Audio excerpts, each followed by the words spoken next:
everybody. We have a very delicious class for you, mocktails. Yeah, I was hanging out with a chef friend yesterday. Went on a potluck, and he's worked in all kind of the top restaurants. He says, you know what? To have mocktails on the menu these days is a must. It's like, if you're not doing mocktails, you're not anyway. I mean, those are his words, but okay. All right, so you're on the cutting edge of the trendy. Of course, mocktails like a cocktail, but minus the alcohol. Now, I'll leave it to you if you want to kind of spike it or not. The principles are the same in that it becomes this herbal delivery system, right? And so what I want to share with you is kind of a template, open up options for crafting your own cooling, refreshing summer elixirs, mocktails, and we can take a number of different directions. I'll have at least 2 drinks to sample, maybe a third. We'll see how we get there, but definitely 2 I've got prepared. And if you're okay with me winging it, i.e. not following the recipe, yeah, intuitive chefing, right? Oh, a little bit of this, a little bit of that. I mean, isn't that what, kind of the bartender, mocktail, cocktail kind of culture is? Whipping it up based upon what you have on hand. So there's a certain template one can use. And again, this is all optional. Use what you have. Now, not all mocktails, cocktails are sparkling, but if you want them to be sparkling, you can use sparkling water. Obviously, one can use just plain water. And I think that's going to come through online very well, but I'll be calling out everything I'm writing here. That's a pretty faint pen. See if the orange does any better. Yeah, okay, so water, base, and or sparkling water. What could you use as a replacement to sparkling water? Kombucha, right? Could be kombucha, gin, water kefir, any of these fermented beverages. So just write kombucha for now, but it could be anything. I think for one of the drinks I'll use this guy, which is water kefir / ginger bug, but it's that cultured, naturally fermented, effervescent beverage. It's going to be great as a base. Next, in adding in kind of all the different flavors, and my approach to crafting anything, be it mocktails, elixirs, chocolate, you name it, I've kind of got a bit of a template that I follow, and you can use this to become your own alchemist. You can't be a alchemist, especially reserved titles. Yeah. I remember that came out one time. It was a friend of mine. He was visiting. It was like out of the blue. He's like, "You're the alchemist." And that's the next question is, well, what's an alchemist? Well, one who practices alchemy, of course. It's my own special blend. So what I think about is I think about flavor, number one. Then I think about function and feeling. So flavor, pretty obvious, right? You want something minty, you want something fruity, you want something earthy. Think about the flavor. Included in that, who are you serving, right? Is this for kids where it's got to be just, a little bit more tweaked on the sweet or not? So flavor, there's a lot encompassed in that. We'll talk about all the different things you can add in for flavor. What's the function? I know that maybe sounds kind of awkward, but if you think about it in the context of like functional nutrition, right? Like a smoothie, people blend up their smoothies or they craft elixirs based upon, okay, I've got a busy day today. I'm going to have hardly any time to eat. I need something nutrient dense that's going to give me that staying power. It's going to give me energy, da, da, da, da. Or it could be a function of, okay, I want this tea or this mocktail, this cocktail to increase libido or support my bad knee. There's a whole spectrum of why you might be creating it. What's the function? And what's the feeling, right? Is it that special occasion? You're just setting the mood and you want this, and then you've got to think about those. And then based upon your knowledge of different herbs and superfoods, then you're going to create under that banner, flavor, function, feeling. Bring it all together. So let's just kind of go through the template of different ingredients. So here we'll note, make sure I get them all. So water could be sparkling, could be a fermented beverage. I think that's going to be kind of our base. I suppose within that we could say It could be a herbal tea, as a base. Herbal teas can be a base, but they can also be an addition to. If you've got a really concentrated herbal tea that you want to add in that flavor, that function, that feeling, it could be a fruit juice. It could be fruit, not just the juice, but actual fruits, like ripe cherries or Saskatoons, you name it, lemon, lime. We're going to add in some sort of a sweetener. I mean, this is optional, but it's a lot of mocktail recipes that I've seen are enjoyable to drink.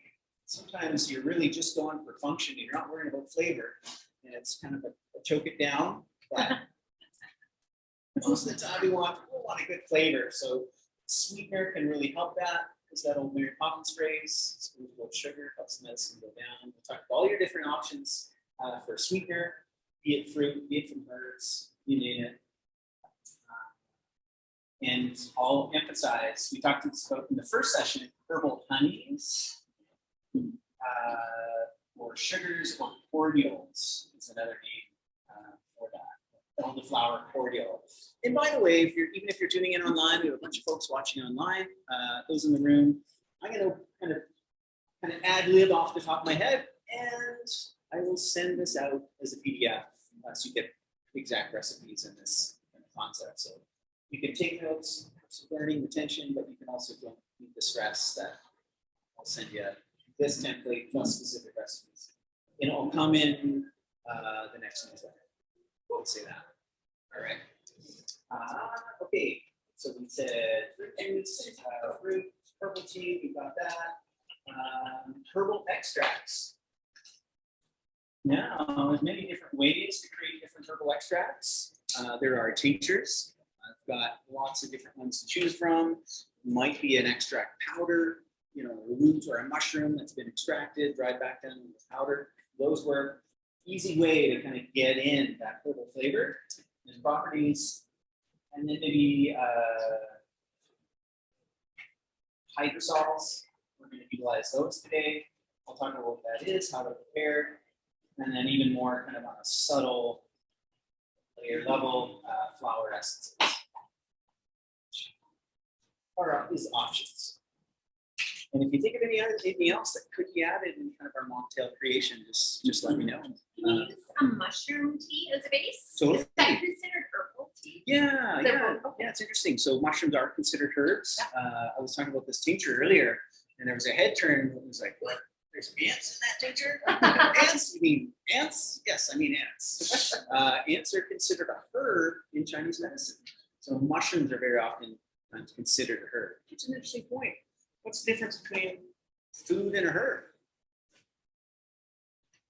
Nothing. Have you thought about that? Yeah, I don't know. I mean, sometimes the line is really blurred, like nettles. Is it a food or is it a herb? Or is it both? Yeah, absolutely. So some things actually are, both food and herb. Now, I generally view it as a food as something that's got food value, vitamins, minerals, fiber, calories, right? It's something to kind of nourish us. It may have herbal properties, but you're eating an apple to nourish yourself, not like, ooh, I'm making apple tea. And this is gonna rock my world with herbal properties.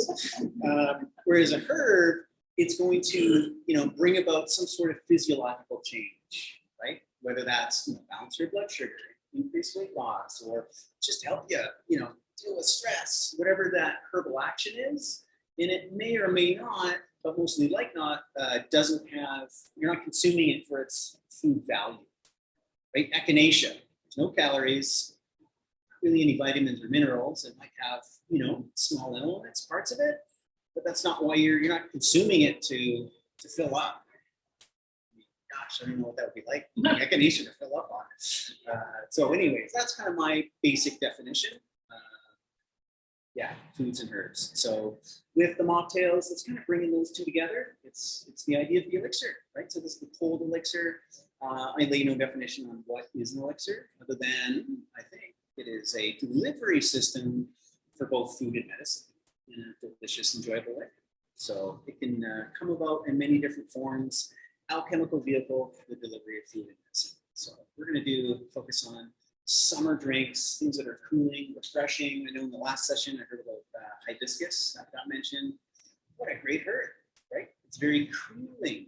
It's one of its herbal properties. Mint, we're going to work with mint. There's all these herbal terms for the actions, the property of herbs. So some herbs like yarrow or elderflower, they're what's called diaphoretic, meaning they help you sweat. And in that sweating, we can kind of cool down. Mint actually has a term, has a property that's known as a term by a refrigerant. Like mint, like why is it so refreshing? Well, it's these refrigerant properties. Like menthol has refrigerant qualities where you experience it as cooling. And a day like today, that's a good thing, right? So do we want to start with, let's start with mint. Let's do mojito. Ooh, yeah, right, kind of a classic cocktail mocktail. But we're going to put a spin on it, of course. So mint, lime, or maybe some of the kind of key flavors in a mojito. I'm going to add in mint, lime, and pine, and spruce, and who knows what else. But let's start there, and we'll see how it goes. All right. Now I do have soda stream for sparkling water, and I also have some of our spruce tip soda. So I think we'll use that as our base. I'm going to add that at the end, sparkle, and I'll add some ice as well, and we'll see how it goes. So for the sweetener, one of my favorites is herbal honeys. And in the first session, I talked a lot about herbal honeys. Honey used as an extractive medium, just like we can pour water on a herb, we can pour alcohol on a herb, we can pour vinegar on a herb, and it pulls and extracts the flavor compounds, the medicinal compounds, the nutritive compounds. Honey will do the same. And in the last session, we tasted a few different herbal honeys, a few different syrups, and they were delicious. So we're going to use spruce tip honey. So this is just plain wildflower honey with spruce tips, and this has been sitting like that since June, creating this delicious, delicious honey. That will be kind of the sweetness, the base, and it's going to add in the flavor of these conifers like pine and spruce, which have oils similar to the citrus, right? So pine contains limonene, which also you find in limes, essential oil that gives it that distinct like kind of lime flavor. Spruce tips kind of taste lemony to me. Douglas fir kind of tastes a little bit more like grapefruit. If you get into the chemistry, you can see crossovers between some of them. All right. The other thing I'm going to use as a base are the hydrosols. And we have a number of hydrosols that I've been making with this tool here. It's called copper alembic. Hand-hammered, very traditional from Portugal. And the basic premise is that this bottom chamber gets filled with water, heated, and then as the steam rises, it passes through this column which you fill with herbs. Now, that steam rises, and as it passes through the herbs, it picks up a lot of the volatile compounds, like the limonene and pine, all the fat-soluble and water-soluble compounds. And it travels up, still contained as a steam, and it goes through this cooling chamber. So this pipe begins to boil down, and you fill this with ice, and then it cools the steam, recondenses back into a liquid called hydrosol, hydro solution. You know, everything, not everything. For instance, so this is spruce. It's not green, so it doesn't hold chlorophyll, right? So it's not a full spectrum extract, but it does hold a lot. And this is how essential oils are. So we typically skim the essential oils off the top, whereas I'm just leaving it in there. And yeah, so we'll give you an example. Maybe let's pass around the mint hydrosol. And so hydrosols can be used a number of different ways. They can be used aromatically, just as a spray, you know, in the room. It helps drop negative ions or positive ions out of the air, and it increases negative ions. It's refreshing, it's cooling. You can apply them topically, like pine is good for sore joints. The mint, it's like if you're feeling a little hot, either because of the weather or a hot flash, that'll cool you down. Certain hydrosols you can consume, which we're going to do, we're going to add. So this one is spruce, so this will become the base of our drink, which is a spruce hydrosol. And again, I'm just gonna kind of wing it. I'll give you some specific recipes. It might only be, you know, like an ounce in a drink of hydrosol that you're adding. But since we're making lots for everybody, I'm gonna put in quite a bit. And just so you know, this one specifically, this is one that I made at home recently. I haven't bottled it up to sell it because in some way it's kind of special to me. I recently redid my front yard, which I've lived in the house like 6-7 years. And you know, since day one, our mission, after having literally moved every single year that I've known my wife, like year and a half was the most we were in one place. We were just renting, and then the house would get sold, and we'd find another beautiful place, and then it would get sold, and we'd move, and then so finally we got settled. Every time we'd move our compost, we'd move our garden bins, you know. So once we're like, okay, this is ours, we can like really like root down, we can plant, and so first thing we started in the back, building up the garden, and so now 6-7 years later, we finally have focused on the front. So I did a permaculture food forest in the front. It's turned out really well, and what I had to do was I had to remove some trees. There was 2 birch trees that were dead. There's a bunch of dead grass, and I made the tough decision to remove a spruce tea. And in removing it, I ended up turning it into hydrosol. So this is the spruce in my front yard that we're going to consume. So that'll be our base. And then we're going to put in honey. Actually, another way you can do this. So honey is a great extractive medium. Oh, look at this. So this is actually green pine cones. And it's, you can't see it, but it's bubbling, it's fermenting.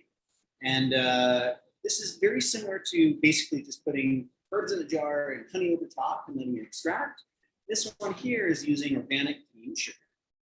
And so cane sugar. Yeah, so this is a green pine cone syrup. Now it was literally just green pine cones put into a jar, covered with sugar, and all the moisture from the pine cones got pulled out by the sugar, and it's liquefied. You can tell I probably put in way too much sugar, but I'm just experimenting, and there's still going to be some good flavor in there. But yeah, this is a nice, piney flavor. So maybe we'll do a little mix of both. It's nice, it's liquid.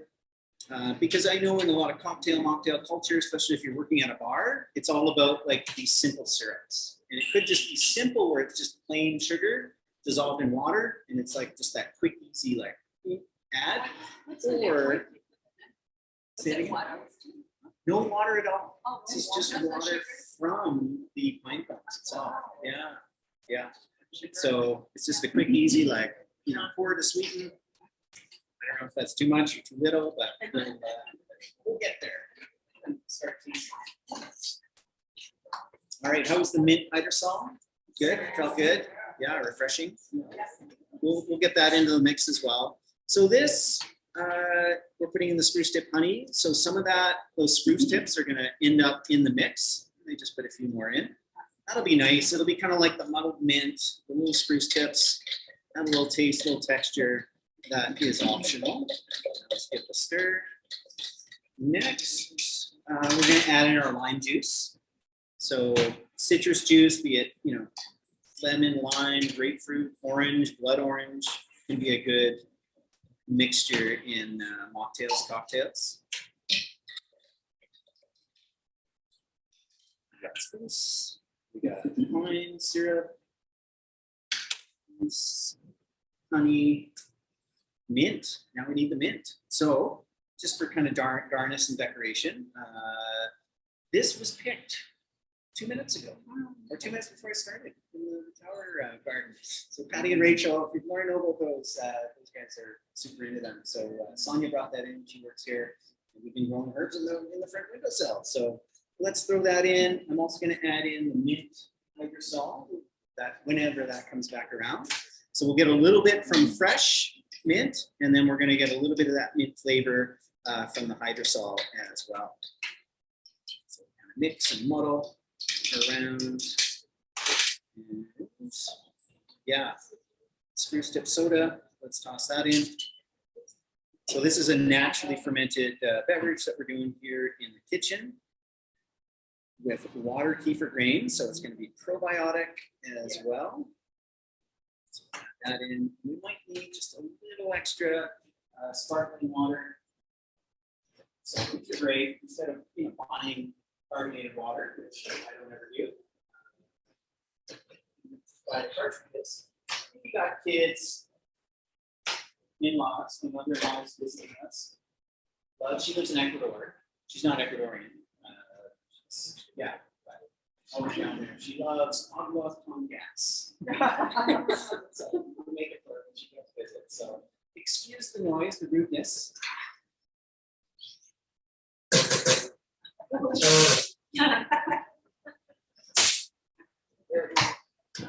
Carbonate that up.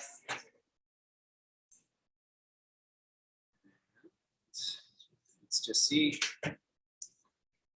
Next, do you want to grab the mint? Is that what made its way around? Mint Hydrosol? Oh, still going around. Okay. Almost finished. Everything you got? Okay, perfect.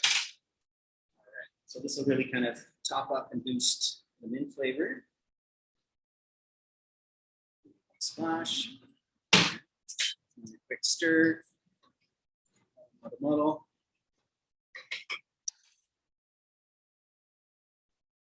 Okay. Let's try. Well, that's pretty good. That's pretty good. I think we like this one. Okay. All right. Let's throw a little bit of ice in it.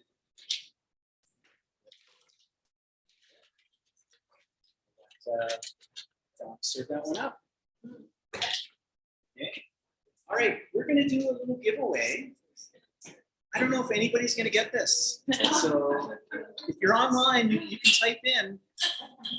Okay, so in the first session, I just shared a little bit of the history of Light Cellar. Started out my basement, my in-laws basement, way back in the day. But before we were called Light Cellar, does anybody know the name that we went by? I'll leave you to think, Catherine. The wheels are spinning. Yeah. At the in-laws? What's that? At the in-laws? At the in-laws. Yeah, exactly. Yeah. That was the name. No, that was the name. Okay. Well, Basement alchemy. Basement alchemy, no. Unless you know, you're not going to get it. So, all right, we'll leave it for a while. We'll come back to that one. Any questions come up around that drink? You're just excited to try it. Yeah. If you were to add alcohol, what would you toss in? Oh, great question. If you were to add alcohol, what would you toss in? Is it Gin? Yeah. Yeah.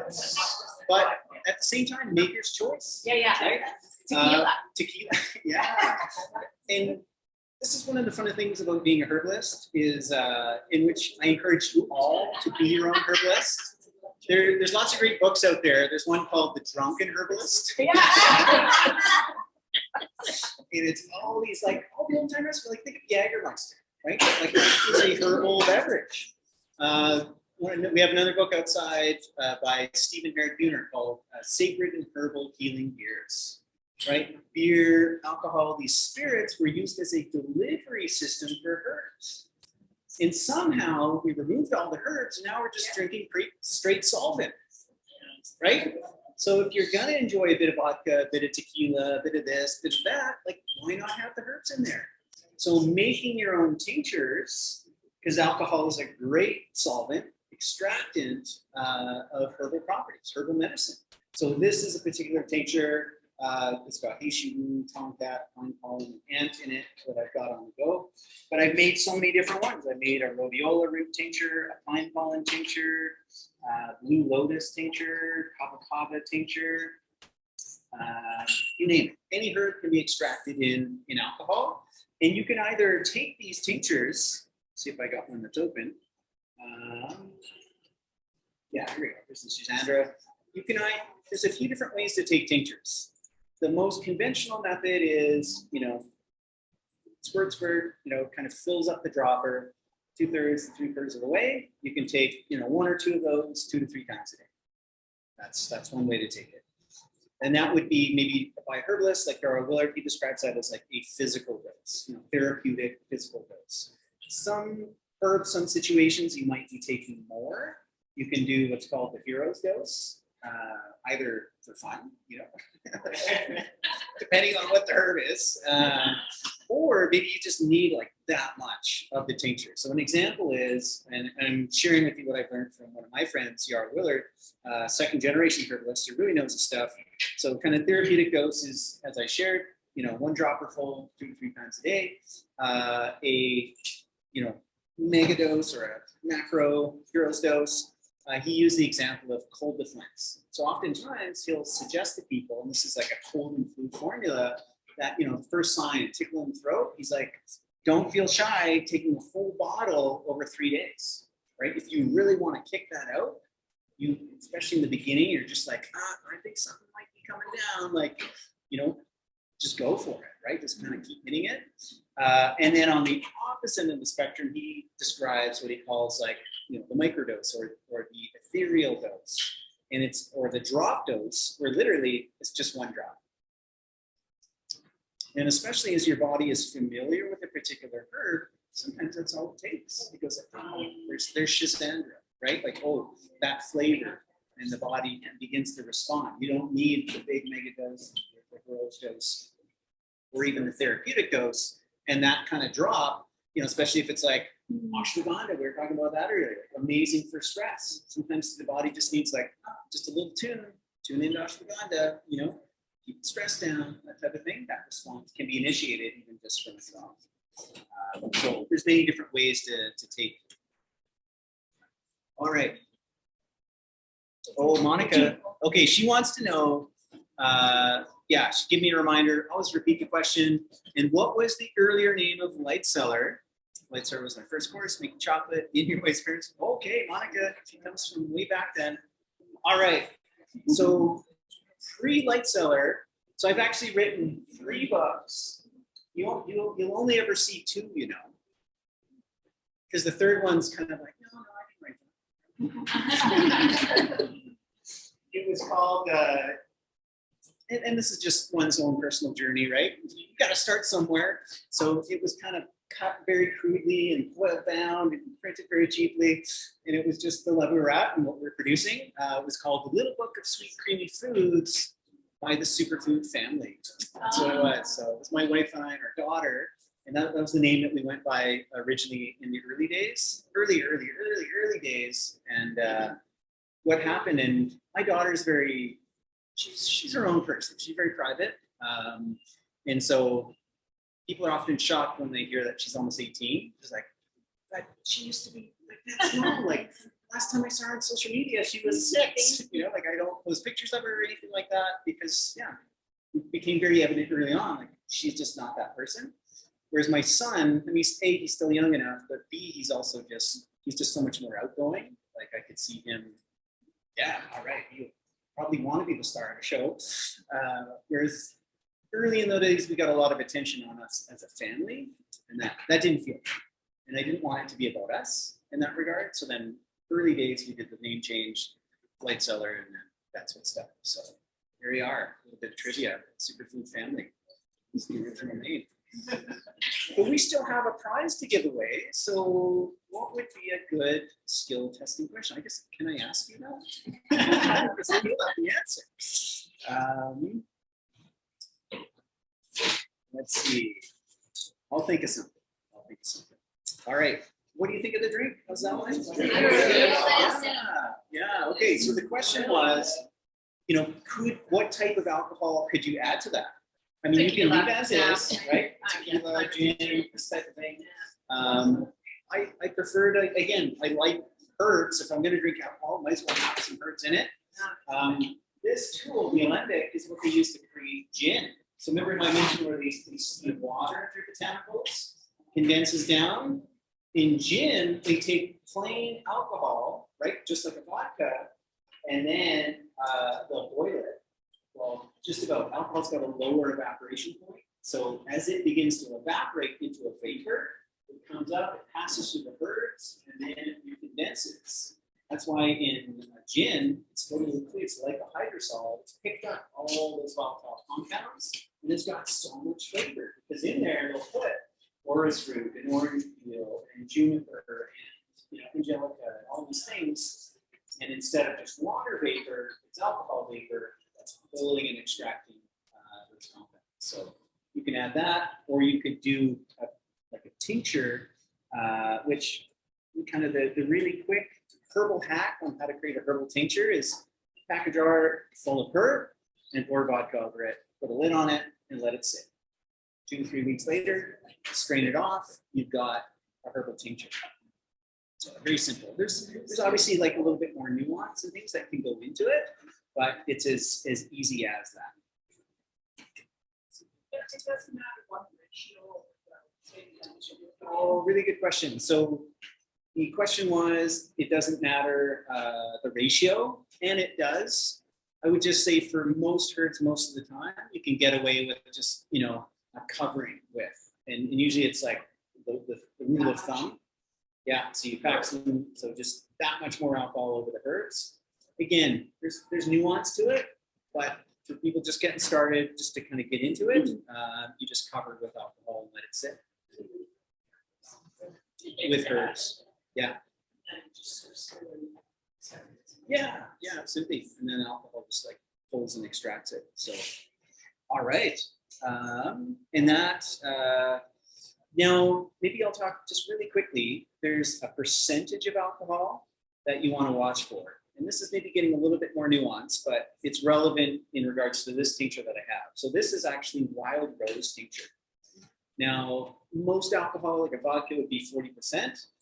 Rose, and I would happily pour that over top of any herb, even vanilla beans, to extract it, to get a nice vanilla extract. But rose, to me, was just so delicate that, you know, 40%, like, I feel like it would, I'm not sure if the right word would be burn, but you lose some of those more delicate properties. And then anytime I stick my nose into like 40% rose tincture, like, I'm just getting alcohol. I'm not getting that subtle rose. So I diluted it to about 25%, and then kept adding rose petals to get a nice good extract. So that's how I did that one. And that one's good. Just water. Yeah. So I take the alcohol and diluted it with water. Yeah. Alternately, you could dilute it with rose tea, right? Or whatever herb you're using, and then that's called a dual extract. So the rose syrup, that one go. We have one open. Here it is. Let's pass that around. This one here is wild rose honey with wild rose tincture combined together into a syrup. So syrups are amazing for combining into your mocktails as well. Just put some like in the little. A little dip it in your hand and have a there, taste. the back of your hand and your palm. Yeah. You get the drop, and just give it a taste. All right. So the next drink, we're going to go with strawberry Schizandra rose. Mocktail. Yeah. Hi there. Welcome. You're just in time for a tasty drink. Okay. Now, what I've done here as a base for this particular one, I should say Cacao strawberry Schizandra rose elixir. I took cacao fruit juice, and it's a bit unfair because this is actually really hard to source. So the likelihood of you replicating this recipe is low if you're using cacao fruit juice. I happen to have some, so I'm working through some. So we're using it today, but you could use just water. You could use a hibiscus tea. You could use strawberry juice or cherry, anything that you think would have a nice synergy. So what I've done is I've taken freeze-dried strawberries and then soaked them in the cacao fruit. So that's our base right now. Oh, thank you so much. Okay. Normally what I might do is I might strain it because there's quite a bit of strawberry seed in there. But just for, for now, I'm not going to bother. So you'll have a little bit of texture from those strawberry seeds. Sangria, there we are. Yeah. Okay, so that's our base. Schizandra. All right, we talked a little bit about this in the first session as well. The 5 flavored fruit, Chinese tonic herb and medicine, or Chinese tonic herb in traditional Chinese medicine. It is what they call a 3 treasure tonic. So this particular brew was created for a number of reasons. It's going to help boost testosterone. It's absolutely an aphrodisiac. And it's what's described as a Jing tonic in Chinese medicine. So very quickly, I'm sure you've heard the terms qi, right? Now, there's Jing, Qi, and Shen. These are what they call the 3 treasures, the qualities in Chinese medicine, where Qi would be loosely translated to energy, your daily energy. And where there's things like Qigong or movement and breath, we can build our Qi, certain foods, all foods, right?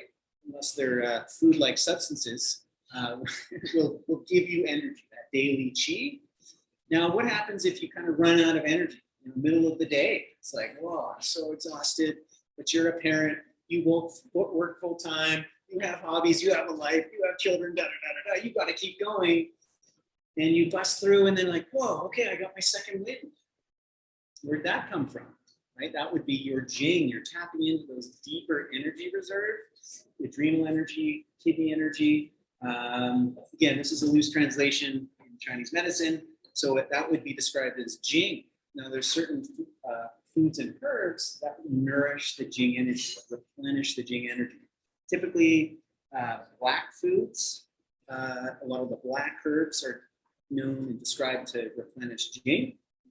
Then you have Shen, the 3rd quality, which could be, again, loosely translated to kind of, calm or spirit or emotional stability. And if we were to take personifications of each of those, a rock star's got a ton of Qi, a boxer in the 10th round has a lot of Jing, right? Like who's got that staying power?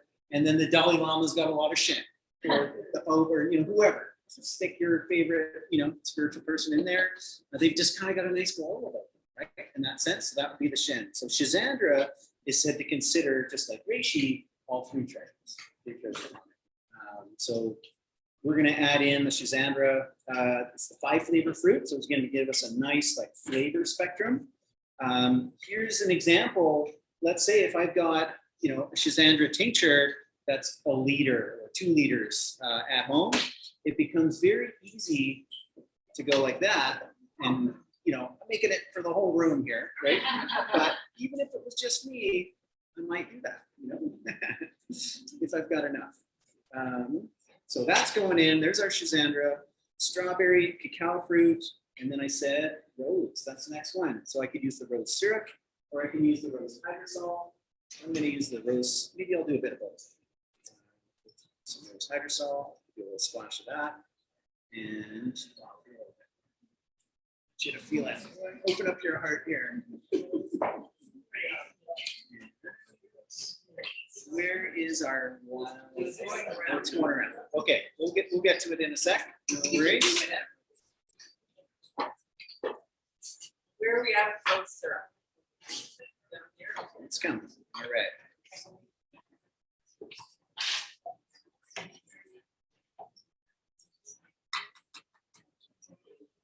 Okay, let's see.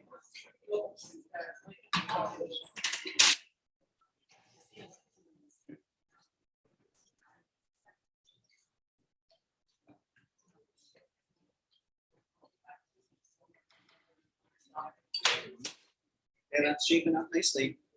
Very good. Okay, thanks. I'll put in a splash and then we'll get it going again. Okay, thank you.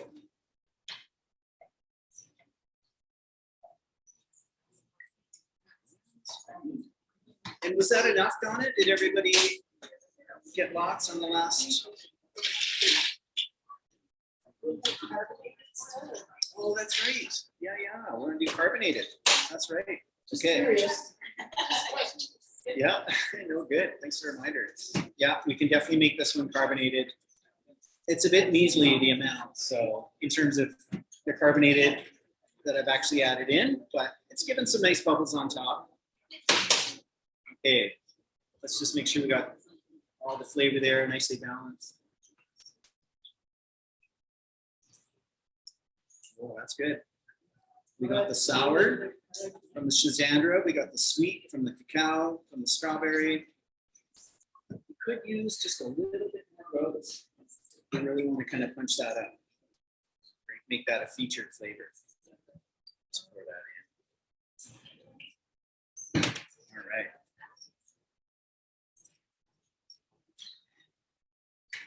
Give that a stir. All right, there we are. It's a nice one. Okay. So thanks to Donna that's here today, helping with all the samples and serving everything up. And thank you guys for coming. So I got to think of a skill testing question. And in the meantime, I just want to make sure, did everybody get their mock orange syrup? Yeah, okay. There might still be a couple left at the till. We had a very, very small batch. This is from my yard. Mock orange flowers that I did as a mock orange honey, tincture, and hydrosol combined together. And it's a nice floral syrup that you can either just take by the drop. And it was one of those things like I'd known about mock orange for a long time. And I've got a plant, giant bush that grows in my yard. And the aroma is just overwhelming. It's so delicious. It's called mock orange because it smells exactly like a neroli, orange blossom. And somebody actually like, are you going to get oranges on that tree? It's like, no, it's just the flowers that smell that way.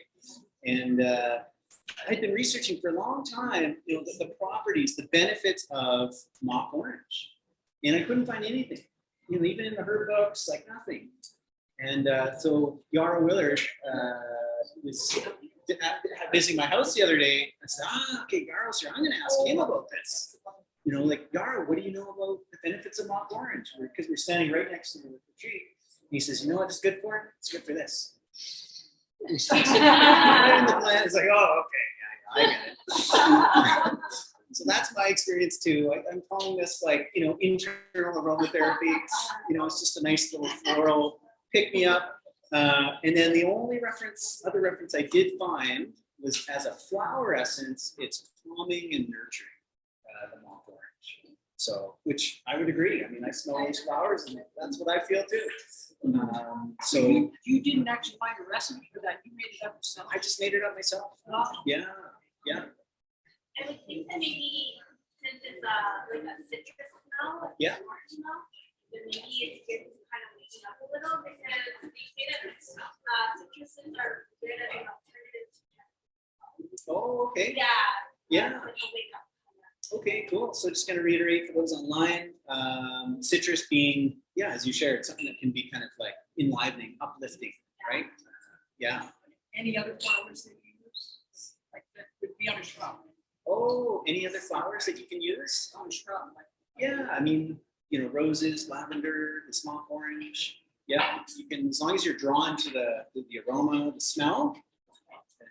And, you can use it as a syrup, put it into your mocktails. Yeah. Peonies. All right.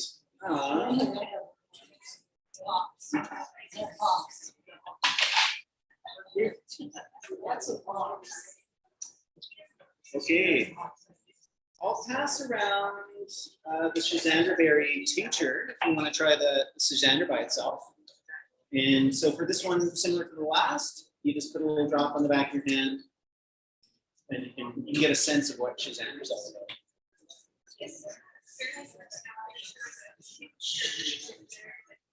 Oh, yeah, great question. Is there a certain temperature that the tinctures do better at? And with the tinctures, it actually doesn't matter for temperature. Yeah, as long as, if it was really warm and you didn't have it sealed up, then you would risk evaporation. But even at room temperature, cold or warm in a jar sealed up, they extract wonderfully well. That's a good point because, with water extraction, we need that heat. The warmer it is, the better it is. Warmth for the honey helps as well, but it doesn't matter with the tinctures. All right, how'd you like this one? Pretty good?